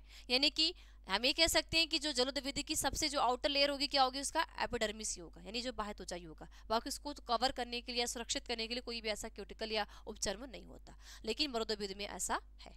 ठीक, आगे जड़ें अविकसित। चौथा पॉइंट, जड़ें अविकसित या अनुपस्थित होती है। कुछ जड़ों में रूट पॉकेट्स पाए जाते हैं। जड़ें क्या होती हैं? अविकसित होती हैं, यानी कि इनमें जो रूट होगा वो अविकसित होगा, या अनुपस्थित कह सकते हैं कि इनमें जड़ ही नहीं होती। या तो अविकसित होती है, या हम ये कह सकते हैं कि अनुपस्थित, यानी कि इनमें जड़ का ही अभाव, इनमें जड़ ही नहीं है। ठीक है। और कुछ जड़ों में रूट पॉकेट्स पाए जाते हैं। कुछ ऐसे जो रूट्स होते हैं, कुछ ऐसे जो जड़ होते हैं, उनमें रूट्स पॉकेट्स पाए जाते हैं। और इनमें क्या है? जड़ें अधिक विकसित एवं अधिक गहराई तक फैली होती है। अब जितने भी मरुद्भिद पौधे हैं, जितने भी मरुद्भिद पौधे होते हैं, इनमें जड़ें विकसित भी हैं और विकसित के साथ साथ अधिक गहराई तक फैली होती है, यानी इनमें गहरापन ज्यादा होगा। और इनमें या तो जड़ें होंगी ही नहीं, या तो अविकसित होती हैं, या कुछ जड़ों में रूट पॉकेट्स जो होते हैं वो रूट पॉकेट्स पाए जाते हैं। किसमें? जलोदविद पौधे में। तो ये होते हैं जलोदविद तथा मरुद्भिद पौधों में उदाहरण। ठीक है, यानी कि अंतर होते हैं। ठीक, तो इतना फटाफट नोट करो, फिर आगे हम लोग बढ़े। इतना सभी बच्चों ये फटाफट नोट करो, फिर इसके आगे हम लोग बढ़े। हो गया नोट? बेटा घबराना नहीं कि मैम कितनी क्लास चलेगी, अब पढ़ाई में जुट जाओ, समय मत देखो, जहां से जो मिल रहा है उसको लेने की कोशिश करो। ठीक है, जितना आप लोगे और जितना अपने अंदर धारण करोगे, जितना चीज़ों को समझोगे, उतना बोर्ड एग्जाम आपका इजी होगा। नहीं पढ़ोगे, नहीं समझोगे तो बोर्ड एग्जाम आपको टफ लगेगा। आगे क्या है? नेक्स्ट पॉइंट, पांचवा पॉइंट, सभी भागों में श्लेष्म स्रावित होता है। इसका जो सभी भाग है, सभी जो भाग होते हैं, तो सभी भागों में श्लेष्म स्रावित होता है, जिससे ये जल में सड़ने या गलते नहीं है। तो इनका जो सभी, अब भाई जल है, जल में है, तो अगर हम किसी ऐसे प्लांट को अगर हम जल में रख देते हैं, कुछ ऐसे प्लांट होते हैं जो जलोदविद पौधे नहीं है, ठीक है, जो स्थल पे उगने वाले पौधे हैं, और अगर हम कंटिन्यू क्या करें, उसको जल देते जाए, तो जल देने से क्या होता है कि उसका हानि होने लगती है, नहीं कि वो जल क्या होते हैं? सड़ने गलने लगते हैं, यानी कि सड़ने गलने लगेंगे, तो जब सड़ने गलने लगेंगे तो क्या हो जाएंगे? नष्ट हो जाएंगे। क्या होंगे? जब उनमें सड़न पैदा होगी, गलन पैदा होगी, तो वो क्या हो जाएगा? नष्ट हो जाएगा। ठीक है, चलो आगे क्या है? अधिकतर भागों में अंदर रबर क्षीर आदि रहते हैं। अब अधिकतर करके भागों में अंदर, अधिकतर भागों में अंदर क्यों? यानी कि क्योंकि भाई ये मांसल है, इनका जो तना मांसल है, तो अधिकतर अंदर जो अंदर वाला जो भाग होता है, उस अंदर वाले भाग में क्या होते हैं? रबर क्षीर आदि रहते हैं। क्या होते हैं? रबर क्षीर आदि रहते हैं, जो जल की हानि को रोकते हैं। अब यही जो रबर क्षीर होते हैं, इसी रबर क्षीर की वजह से जल की हानि को रोकते हैं, यानी कि इनमें जल की हानि नहीं होने देते। क्या नहीं होने देंगे? इनमें जो जल की हानि होती है, उस जल की हानि से इसको ये बचा देते हैं, जिससे कि जल की हानि ना हो पाए। ठीक है, उदाहरण की बात करें, हाइड्रीला, कमल, ठीक है, समुद्र शोक, जलधनिया आदि, है ना। हाइड्रीला, कमल हो गया, ठीक है, समुद्र शोक हो गया, जलधनिया हो गया, ठीक है, और एडिसी, ये सभी क्या हैं? जलोदविद पौधे के उदाहरण होते हैं।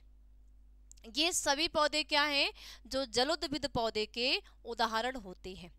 अब अगर हम मरुद्भिद का देखें तो नागफनी हो गया, ठीक है, रसकस हो गया, डंडाथोर हो गया, घिंकवार हो गया, पीली कटेली हो गया, एटीसी। यानी ये सभी जो उदाहरण हैं ये किसके उदाहरण हैं, ये सभी जो उदाहरण आएंगे ये किसके अंतर्गत आ जाएंगे, जलोद्भिद के अंतर्गत, सॉरी मरुद्भिद के अंतर्गत। तो मरुद्भिद का उदाहरण नागफनी, रसकस, डंडाथोर, घिंकवार, पीली कटेली, एटीसी। और जलोद्भिद का क्या होगा, हाइड्रेला होगा, कलम होगा, समुद्र शोक हो गया, जलधनिया हो गया, एटीसी हो गया। ये सभी इसके क्या हो गए, उदाहरण हो गए। क्या हो गए, ये सभी क्या है, उसका उदाहरण है। ठीक है, आगे देखो, तो इसको भी फटाफट नोट करो, फटाफट नोट करो बेटा। इसके बाद कुछ और क्वेश्चन है, ठीक है, खत्म कर लेते हैं जल्दी जल्दी, ठीक, तो घबराओ नहीं। इसके बाद क्या करना है, खाना खाओ तो खाओगे, सो जाओगे, ठीक है, नहीं तो कुछ पढ़ना होगा तो पढ़ लेना। नेक्स्ट, परजीवी तथा मृतोपजीवी पादपों में अंतर कीजिए। परजीवी तथा मृतोपजीवी, यानी परजीवी पादप क्या होता है और मृतोपजीवी पादप क्या होते हैं, अंतर स्पष्ट कीजिए या अंतर लिखिए। किसे हम परजीवी पादप कहते हैं और किसे हम मृतोपजीवी पादप कहते हैं, इनमें क्या करने हैं, अंतर लिखने हैं। तो परजीवी और मृतोपजीवी पादपों में अंतर कीजिए। अब अगर हम परजीवी और मृतोपजीवी पादपों के बात की करते हैं तो आप एक साइड क्या लिखोगे, परजीवी पादप, और एक साइड मृतोपजीवी पादप, यानी हेट्रोट्रॉपिक प्लांट्स और स्पोरोफाइट प्लांट्स होते हैं। ठीक है, चलो, परजीवी पादप और मृतोपजीवी पादप में क्या अंतर होते हैं, इन चीजों को देखते हैं। तो पहला पॉइंट क्या नोट करोगे, पहला पॉइंट, यह जीवित पादपों से भोजन प्राप्त करते हैं। यानी जो परजीवी पादप होते हैं, हम तो कहते हैं भाई प्लांट तो स्वपोषी होता, तो परजीवी कहाँ से आ गया। तो कुछ ऐसे पादप होते हैं जो परजीवी होते हैं और कुछ ऐसे पादप भी होते हैं जो मृतोपजीवी होते हैं, जो सड़े गले पदार्थों से भोजन को खाते हैं। कुछ ऐसे पदार्थ होते हैं कि जो जीवित पादप होते हैं उनके द्वारा खुद भोजन बनाने की कैपेसिटी नहीं होती, वो दूसरे के द्वारा बनाए गए भोजन को खाते हैं। ठीक है, तो परजीवी परजीवित पादपों से भोजन प्राप्त करते हैं, यानी यह जीवित पादपों से भोजन प्राप्त करते हैं, यानी जितने भी परजीवी पादप होते हैं, ठीक है, जितने भी परजीवी पादप होते हैं ये क्या करते हैं, जितने भी जीवित पादप हैं उन जीवित पादपों से भोजन को प्राप्त करते हैं। क्या करते हैं, जीवित पादपों से भोजन को प्राप्त करते हैं। ठीक है, मृतोपजीवी पादप में क्या लिखोगे, यह मृत पादप या जंतुओं से भोजन प्राप्त करते हैं। अभी जो मृतोपजीवी पादप होते हैं वो क्या करते हैं, या तो ये मृत पादप से, मृत पादप का मतलब कि जो पौधे क्या हो गए हैं, नष्ट हो गए। मृत पादप का मतलब क्या होगा कि ऐसे पौधे जो क्या हो गए हैं, नष्ट हो गए ना, जो खराब हो गए हैं, सड़ गए हैं, जिसके क्या हो गए, डेथ हो गई है। तो या तो ये मृत पादप से या तो जंतुओं से भोजन प्राप्त करते हैं। मृत पादप या मृत जंतु जो होते हैं उनसे भोजन प्राप्त करते हैं। ठीक है, ये पहला पॉइंट। दूसरा, प्रायः इनमें चुसांग होते हैं जिनसे ये पोषद से भोजन प्राप्त करते हैं। प्रायः करके इनमें चुसांग होते हैं। प्रायः क्या होता है, इनमें चुसांग होते हैं जिनसे ये पोषद यानी होस्ट, पोषद को हम क्या कहते हैं, होस्ट, तो होस्ट से भोजन प्राप्त करते हैं। ये किससे भोजन प्राप्त करते हैं, होस्ट से भोजन प्राप्त करते हैं। ठीक है, इसमें सेकंड पॉइंट क्या लिखोगे, ये सड़े गले कार्बनिक पदार्थों को विघटित करके सरल पदार्थों में बदल देते हैं। मृतोपजीवी पादप का एक कार्य और भी है कि ये सड़े गले कार्बनिक पदार्थों को विघटित करके सरल पदार्थों में बदल देते हैं। यानी कि जैसे अगर आपने 11th में एक टॉपिक पढ़ा होगा कि पादपों में श्वसन की, तो प्लांट में श्वसन की डिफिनेशन को हम कहते हैं कि जो श्वसन होता है एक जैविक क्रिया होती है जिसमें कार्बनिक भोज्य पदार्थों का ऑक्सीकरण होता है ना, और ऑक्सीकरण के फलस्वरूप भोजन का ऑक्सीकरण के द्वारा जब इसका पूरा ऑक्सीकरण हो जाता है तो कार्बन डाइऑक्साइड बनती है और ऊर्जा मिलती है। ठीक है, ये चीज़ कहते हैं। तो ये करते क्या है कि जो सड़े गले कार्बनिक पदार्थ होते हैं उनको विघटित करके सरल पदार्थों में बदल देते हैं। ठीक, तो ये कौन करता है? मृतोपजीवी पादप करता है। नेक्स्ट पॉइंट, ये रोगजनक होते हैं। साथ साथ जो परजीवी पादप होते हैं, ये परजीवी पादप क्या होते हैं? रोगजनक होते हैं। रोगजनक का मतलब ये रोग को फैलाते हैं। तो परजीवी पादप जो होते हैं क्या होंगे? ये रोगजनक होते हैं, यानी कि रोग को फैलाने का कार्य करते हैं। क्या करेंगे? किसका कार्य करेंगे? ये रोगों को फैलाने का कार्य करते हैं। कौन? ये परजीवी पादप। मृतोपजीवी पादप क्या है? ये पदार्थों का पुनः चक्रण करते हैं। अब जितने भी मृतोपजीवी पादप हैं, पहली पॉइंट्स क्या है कि ये सड़े गले कार्बनिक पदार्थों को विघटित कर देते हैं और सरल पदार्थों में बदल देते हैं। दूसरा क्या है? ये पदार्थों का पुनः चक्रण करते हैं, यानी कि जो पदार्थ होगा, जो मटेरियल होगा, उस मटेरियल का ये क्या करेंगे? पुनः चक्रण करने का कार्य करते हैं। कौन सा कार्य करेंगे? वापस से चक्रण करने का कार्य करते हैं। तो वापस से चक्रण करने का कार्य कौन करेगा? ये जो मृतोपजीवी पादप होता है वो करता है। नेक्स्ट पॉइंट, वे आर्थिक रूप से प्राय हानिकारक होते हैं। अगर इनको हम आर्थिक रूप से देखें, जितने भी परजीवी पादप हैं, अगर हम इनको आर्थिक रूप से देखें तो ये आर्थिक रूप से प्राय क्या होते हैं? आर्थिक रूप से प्राय क्या होंगे? हानिकारक होते हैं, और ये प्राय लाभदायक होते हैं। जितने मृतोपजीवी प्लांट्स हैं ये लाभदायक हैं, और जितने परजीवी पादप हैं ये क्या है? हानिकारक है। यानी ये लाभदायक नहीं है, लाभ नहीं दे सकते, ये हानि ही पहुंचाएंगे। इनसे कोई लाभ नहीं हो सकता, ये हमें क्या करेंगे? हानि ही देंगे, लाभ को नहीं देंगे। ठीक है, आगे उदाहरण की बात करें, अमरबेल, बैलनोफोरा, चंदन, विस्कम आदि। यानी अमरबेल हो गया, बैलनोफोरा हो गया, चंदन का प्लांट हो गया, और विस्कम का प्लांट हो गया। ये सभी जो चारों प्लांट का जो एग्जाम्पल है, ये सभी प्लांट हमारे क्या होते हैं? परजीवी पादप होते हैं। यानी कि ये परजीवी होते हैं, तो ये अपने भोजन को क्या करते हैं? भोजन खाने के लिए किससे? ये जीवित पादपों से ही खाते हैं। किससे खाएंगे? जो जीवित प्लांट होंगे उनसे इस भोजन को खाते हैं। एग्जाम्पल इसके क्या है? इनके उदाहरण निम्न है, जैसे इष्ट हो गया, राइजोपस हो गया, कवक हो गया, मोनोट्रापा हो गया आदि। ये इष्ट हो गया, राइजोपस, कवक, ये सब मृतोपजीवी पादप हैं। यानी कि ये क्या करेंगे? या तो मृत पादप से या जो मृत जंतु होते हैं उनसे भोजन को प्राप्त करते हैं। और इष्ट भी हमारे लिए यूजफुल है, राइजोपस भी हमारे लिए यूज है, फंजाई भी हमारे लिए यूज है, और मोनोट्रापा ये भी हमारे लिए यूज है। ठीक, क्योंकि इन सभी का कार्य है ये कहीं ना कहीं हमें लाभदायक है। कोई ना कोई जो हमारी लाभ वाले कार्य, उस कार्य को करने में हेल्प करते हैं, तो ये हमारे लिए क्या होते हैं? लाभदायक होते हैं। ठीक है, तो इसको भी नोट करो फटाफट फटाफट। अगर स्क्रीनशॉट लेना है स्क्रीनशॉट ले लो, नोट करना है नोट कर लो। फिर आगे के टॉपिक देखते हैं, 2 क्वेश्चन और है, घबराओ मत, 1-2 क्वेश्चन और है, फिर हम लोग क्लास को एंड कर देंगे, आपकी भी छुट्टी हो जाएगी। ठीक है, और इतने ही क्लास में आप बहुत सारे ऐसे क्वेश्चन को देख लिए होंगे जो आपको ईजी तरीके से समझ में आएगा। ठीक है, तो फटाफट नोट करिए।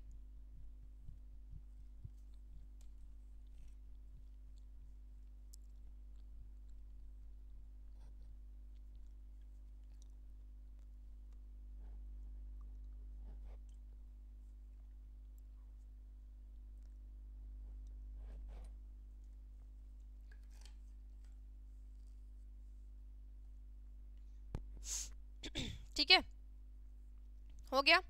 चलिए आगे देखते हैं, मुझे लगता है 2-3 क्वेश्चन और होंगे। ठीक है, तो घबराओ नहीं। सहोपकारिता को परिभाषित कीजिए तथा इसका एक उदाहरण दीजिए। सहोपकारिता, सहोपकारिता को परिभाषित कीजिए, ठीक है, तथा इसके एक उदाहरण दीजिए। यानी सहोपकारिता का उदाहरण क्या होता है? तो सहोपकारिता को परिभाषित कीजिए तथा इसका एक उदाहरण दीजिए, यानी कि इसके एग्जाम्पल को आपने देने हैं कि सहोपकारिता क्या होती है। ठीक, क्या लिखोगे? सहोपकारिता का मतलब होता है परस्परता। सहोपकारिता मीन्स क्या होता है? परस्परता। तो सहोपकारिता इस पारस्परिक संबंध में, ठीक है, इस पारस्परिक संबंध में दोनों जीवों या पादपों को लाभ होता है। सहोपकारिता यानी परस्परता इस पारस्परिक संबंध में दोनों जीवों या पादपों को लाभ होता है। यानी दोनों जो जीव होते हैं या दोनों जो पादप होते हैं उनको क्या होता है? लाभ होता है। ठीक है, यह संबंध अविकल्पी यानी लाइकेन, कवक मूल आदि। तो यह संबंध अविकल्पी तथा विकल्पी यानी पुष्पों में कीट परागण प्रकार का हो सकता है। यानी जो सहोपकारिता है, ये जो सहोपकारिता का मतलब होता है, इस पारस्परिक संबंध में दोनों जीवों या दोनों पादपों का लाभ होता है। एग्जाम्पल जैसे लाइकेन और कवक मूल, ये दोनों क्या है, सहोपकारिता, यानी कि दोनों एक दूसरे के लिए दोनों क्या है, लाभदायक है। तथा विकल्पी जैसे पुष्पों में कीट परागण, यानी कि जो जितने भी फ्लावर है, जो पुष्प है, उसमें क्या हो गया, कीट परागण, ठीक हो सकता है। तो सहोज भोजिता, इसमें दो जीव साथ साथ रहते हैं, यानी कि हो सकता है सहोज भोजिता, इसमें दो जीव क्या करते हैं, साथ साथ रहते हैं, किंतु इसमें एक ही लाभवंती होता है। दो जीव क्या है, साथ साथ है, दोनों जीव एक दूसरे के साथ साथ हैं, ठीक है, दो जीव हैं और दोनों जीव क्या है, एक दूसरे के साथ साथ हैं, लेकिन इन दोनों जीवों के एक साथ होने के साथ साथ उसमें से एक ही लाभवंतित होता है, यानी कि एक ही क्या करता है, लाभवंतित होता है तथा दूसरे को हानि नहीं होती। अब अगर एक लाभवंतित है तो उसके वजह से जो दूसरा होगा उस दूसरे को हानि नहीं होती है, ठीक है, उसकी वजह से जो दूसरा होगा उस दूसरे को हानि नहीं होती, ठीक है। जैसे आदिपादप कार्किड दूसरे पादप पर उगते हैं। एग्जाम्पल जैसे आदिपादप कार्किड्स होते हैं, जो कार्किड होते हैं वो दूसरे पादपों पर उगते हैं, एवं एकिनस जो एक चूसक मछली है तथा सार्क के बीच, ठीक। तो ठीक है, ये सभी चीजें आप यहाँ पे लिखनी है,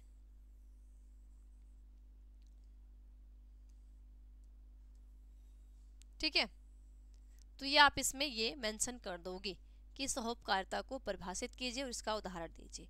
तो ये होते हैं सहोपकारिता, ठीक है, जिसमें सहोपकारिता का मतलब होता है जिसमें पारस्परिक संबंध दोनों जीवों या पादपों का होता है और इनमें एक लाभवंतित होता है लेकिन दूसरा उसके लिए हानि नहीं होती, तो दूसरे को हानि नहीं होती। अगर एक लाभवंतित है तो इनमें दूसरे को क्या है, हानि नहीं है।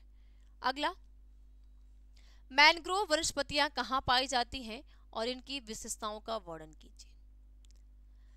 मैनग्रोव वनस्पतियां कहाँ पाई जाती हैं और इनकी विशेषताओं का वर्णन कीजिए।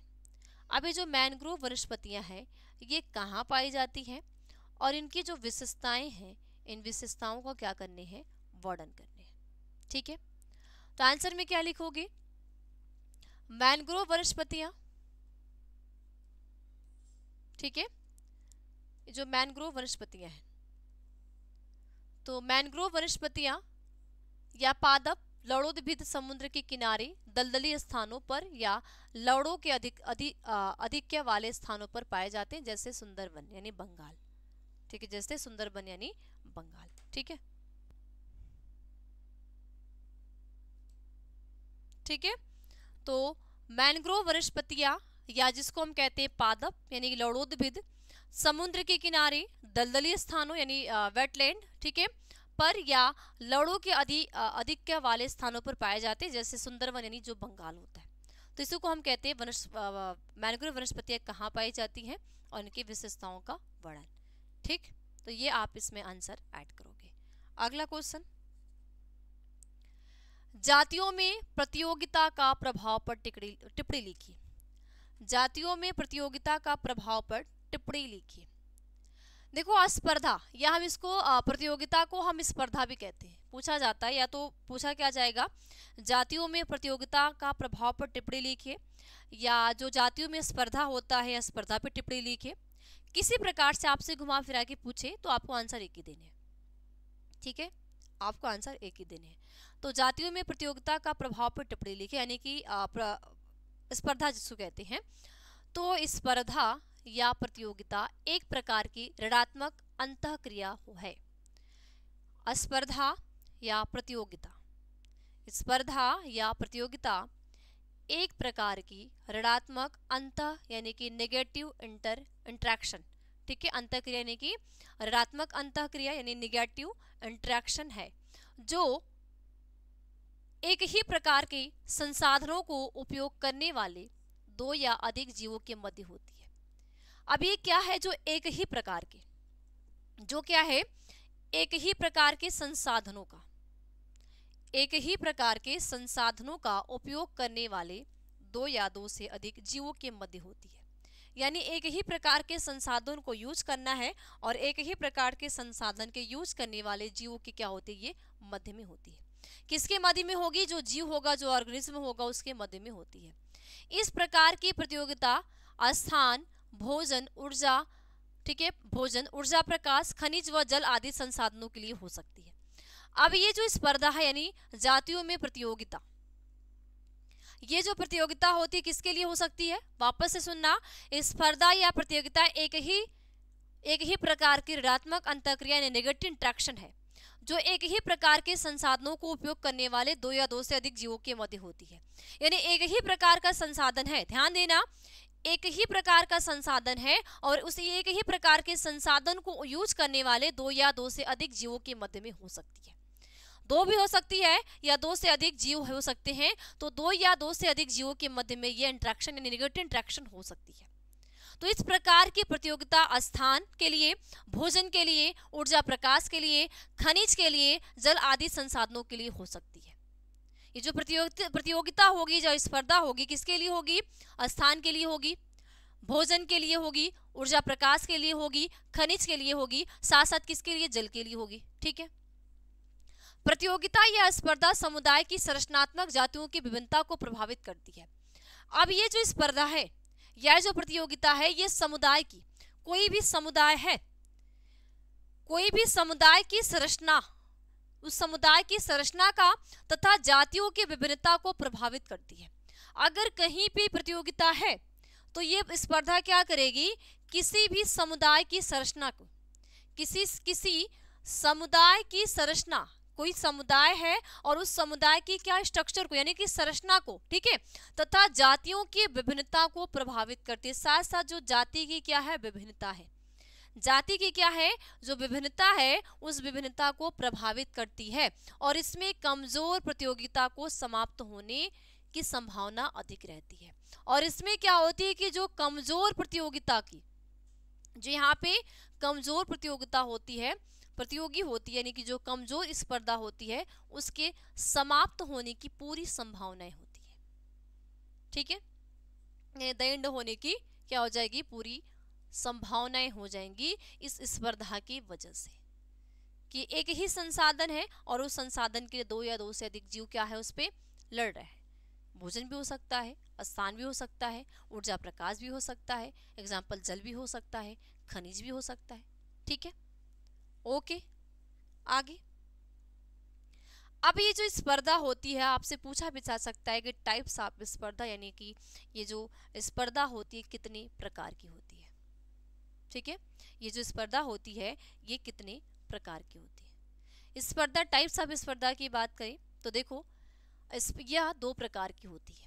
स्पर्धा कितने प्रकार की होती है, दो प्रकार की। पहला होता है अंतरजातीय प्रतियोगिता, या हम ये कह सकते हैं कि अंतरजातीय स्पर्धा, या तो हम अंतरजातीय प्रतियोगिता भी कह सकते हैं या तो इसको हम अंतरजातीय स्पर्धा भी कह सकते हैं, ये हमारे बोलने के ऊपर है। ठीक है, यह स्पर्धा एक ही जाति के सदस्यों के बीच होती है।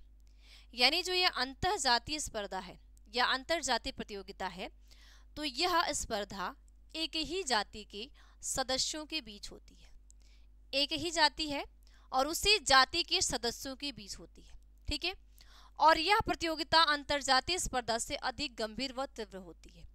और यह जो प्रतियोगिता होती है अंतरजातीय स्पर्धा से अधिक गंभीर व तीव्र होती है, यानी गंभीर भी होती है और तीव्र यानी फास्ट होती है। एक ही जाति के सभी सदस्यों की आवश्यकता समान होती है। साथ साथ एक ही जाति की सभी जातियों की जो आवश्यकता होती है, एक जाति है और एक ही जाति के जो सभी सदस्य उसकी जो आवश्यकता होती है वो क्या होती है, समान होती है। अतः एक ही जाति के सदस्य स्थान, आहार, ऊर्जा, प्रकाश, वायु आदि सभी संसाधनों के लिए आपस में सीधे प्रतियोगिता करते हैं। यानी क्या होगा, अतः एक ही जाति के सदस्य, कोई एक ही जाति का क्या है, सदस्य है, और एक ही जाति का सदस्य क्या करेगा, स्थान के लिए, आहार के लिए, ऊर्जा, प्रकाश के लिए, और वायु के लिए आदि संसाधन जो होंगे उसके लिए आपस में सीधे प्रतियोगिता करते हैं। क्या करेंगे वो आपस में क्या करेंगे, सीधे प्रतियोगिता करते हैं। और इस प्रतियोगिता से बचने के लिए पादप अपने बीजों के पकड़न के लिए अनेक उपायों को अपनाते हैं। और इसी प्रतियोगिता को, ये जो प्रतियोगिता है, इस प्रतियोगिता से बचने के लिए जो पादप होते हैं अपने बीजों के प्रकीर्णन के लिए अनेक उपायों को अपनाते हैं। यानी कि इनके जो बीज का प्रकीर्णन होगा उस प्रकीर्णन के लिए ये बहुत सारे जो उपयोग होते हैं उन सभी उपयोगों का ये क्या करते हैं, यूज करने का कार्य करते हैं। क्या करेंगे, उसको यूज करने का, ठीक, यूज करने का वो क्या करेंगे, इसको कार्य करते हैं। ठीक है, ओके, आया समझ में भाई? तो फटाफट नोट करो, इसके एक और प्रकार है, इसके बाद आपकी क्लास खत्म, आपकी छुट्टी। बोलोगे मैम क्लास तो लंबी होगी बेटा, लेकिन क्लास लंबी हो गई, लेकिन कुछ ऐसे इंपॉर्टेंट टॉपिक है जो एक से ही रिलेटेड थे। ठीक है, एक ही टॉपिक से रिलेटेड थे, इसलिए मैंने सोचा कि एक ही क्लास में इसकी कहानी खत्म हो जाए। ठीक है, इसलिए ठीक है, ओके। चलिए, दूसरा है अंतरजातीय प्रतियोगिता। पहला हमने क्या देखा, अंतरजातीय प्रतियोगिता, दूसरा अंतरजातीय प्रतियोगिता। पहला अंतरजातीय प्रतियोगिता, दूसरा अंतरजातीय प्रतियोगिता। अब ये अंतरजातीय प्रतियोगिता क्या है, लास्ट पॉइंट्स। ठीक है, देखो यह प्रतियोगिता, ये आपकी हेडिंग है अंतरजातीय प्रतियोगिता। तो यह प्रतियोगिता अलग अलग जातियों के सदस्यों के मध्य होती है। अब अंतरजातीय प्रतियोगिता या हमें कह सकते हैं कि अंतरजातीय स्पर्धा, तो ये अंतरजातीय जो स्पर्धा होती है ये अलग अलग जातियों के सदस्यों के मध्य में होती है। यानी जो हमारे अलग अलग जाति के सदस्य हैं वो अलग अलग जातियों के सदस्य में ये होती है। ठीक है, पारितंत्र में पादप तथा जंतु एक साथ रहते हैं। यानी जो हमारा पारितंत्र यानी जो इकोसिस्टम है, जो हमारा इकोसिस्टम है, इस इकोसिस्टम में पादप भी और जंतु दोनों एक साथ रहते हैं। ऐसा नहीं होता है कि जो हमारा इकोसिस्टम है, जो हमारा पारितंत्र है, उस पारितंत्र में प्लांट अलग है तो जंतु अलग है, ऐसा तो नहीं होता। ऐसा होता है, नहीं होता है। तो जो हमारा इकोसिस्टम है, जो हमारा पारितंत्र है, उस पारितंत्र में पादप तथा जो जंतु हैं ये दोनों साथ रहते हैं। तो पादपों तथा जंतुओं की विभिन्न जातियों के मध्य होने वाली प्रतियोगिता की प्रक्रिया अनेक प्रकार से व्यक्त होती है।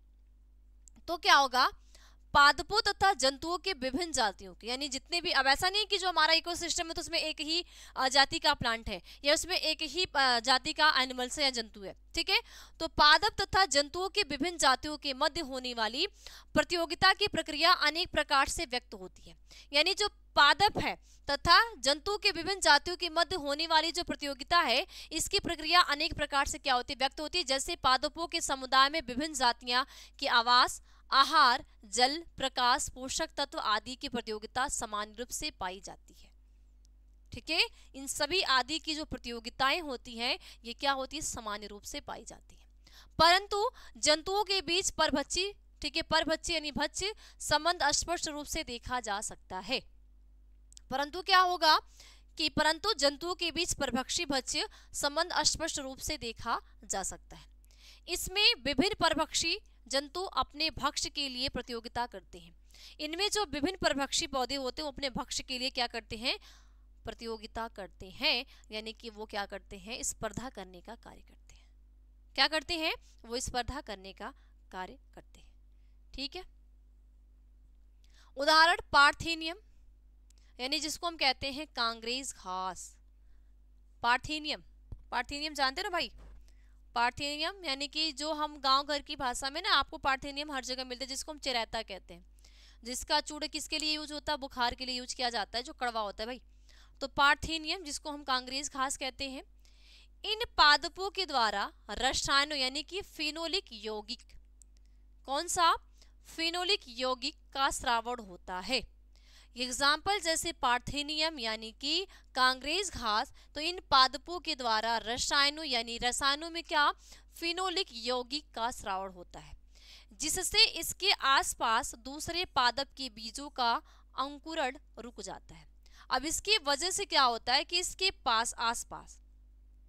आसपास जो दूसरे पादप है उन बीजों का जो अंकुरण है वो अंकुरण क्या हो जाता है, रुक जाता है।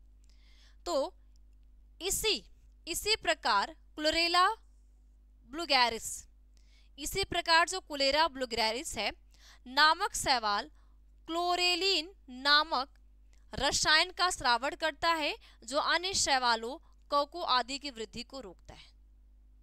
इसी तरीके से जो क्या है क्लोरोलिन, ठीक है, जो क्लोरेला वुल्गैरिस शैवाल नामक एक शैवाल है, ये शैवाल क्या करता है क्लोरोलिन नामक रसायन का स्रावण करता है जो अन्य शैवालों कोको आदि की वृद्धि को क्या कर देता है, ये रोक देता है। यानी जो अन्य शैवाल होंगे, जो अन्य कवक होगा, उनकी जो वृद्धि होगी, उन सभी वृद्धि को ये क्या कर देंगे, रोक देते हैं। तो ये होती हमारी स्पर्धा या प्रतियोगिता। तो स्पर्धा हमारी दो प्रकार की होती है, एक अंतर प्रतियोगिता और एक अंतरा प्रतियोगिता। अंतर प्रतियोगिता का मतलब होगा एक ही जाति के मध्य होगी, और अंतरा प्रतियोगिता का मतलब होगा कि अलग अलग जातियों के सदस्यों के मध्य में होगी। ठीक है, समझ गए? तो आई होप, मुझे आप सभी बच्चों से बहुत उम्मीद है कि आपको आज की क्लास की जो कितने भी क्वेश्चन मैं आपको कराई हूँ, ये आपको बहुत अच्छी तरीके से समझ में आया होगा। अगर फिर भी आपको समझ में नहीं आया है, दिक्कत है, तो एक बार क्लास को वापस से देखना, और मैं उम्मीद करती हूँ कि आपको ये समझ में आ जाए, क्योंकि मैंने एकदम इजी लैंग्वेज लिया है और बहुत ज़्यादा लॉन्ग भी नहीं है। जिस लेवल से आपके बोर्ड एग्जाम में क्वेश्चन पूछा है वही लेवल मैं ली हूँ, और मैं पूरी समझाने की कोशिश की हूँ। ठीक है, तो क्लास को हर बच्चे के पास शेयर करनी है, पहला काम आपका है। दूसरा काम है, पहला काम तो आप रिवीजन करोगे वापस से, दूसरा काम है आपको हर बच्चे के पास इस क्लास को शेयर करने हैं। ठीक है, क्योंकि अगर आप ईमानदारी से कर लेते हो तो आप अच्छा नंबर लाने से कोई नहीं रोक सकता आपको। ओके, तो बस इसी के साथ आज की क्लास में इतना ही। मिलते हैं अगली क्लास में एक नए टॉपिक के साथ। तब तक सभी बच्चे को बाय बाय, टेक केयर।